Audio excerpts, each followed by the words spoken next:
ஜம்மு காஷ்மீரில் அமைதி திரும்பிக் கொண்டிருந்த தருணத்தில் பயங்கரவாத தாக்குதல் நடத்தப்பட்டிருப்பதால் ஒட்டுமொத்த தேசத்தின் ரத்தமும் கொதித்திருக்கிறது என்று இந்திய பிரதமர் நரேந்திர மோடி ஆவேசமாக கூறியிருக்கிறார். அவர் தனது மனதின் குரல் வானொலி நிகழ்ச்சியில் இதனை கூறினார். கடந்த ஏப்ரல் 22ஆம் தேதி காஷ்மீர் பஹல்காமில் கட்டவிழ்த்து விடப்பட்ட தீவிரவாத தாக்குதல் நாட்டு மக்கள் அனைவரையும் துக்கத்தில் ஆழ்த்தியிருக்கிறது.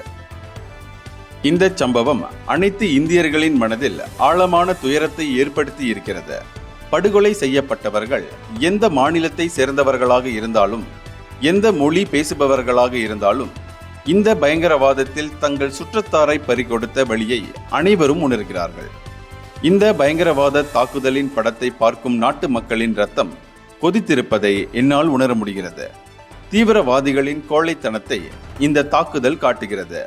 காஷ்மீரில் மக்கள் வாழ்க்கையை சீர்குலைக்க தீவிரவாதிகள் செய்த சூழ்ச்சிதான் இது. பாதிக்கப்பட்டவர்களின் குடும்பங்களுக்கு நீதி கிடைக்கும், அது கண்டிப்பாக கிடைத்தே தீரும் என்று கூறிய மோடி, இந்த வஞ்சகச் செயலை திட்டமிட்டு கொடுத்தவர்களுக்கு சரியான பதிலடி தரப்படும் என்றார். இந்தியர்களின் இதய குரல் மக்களோசை.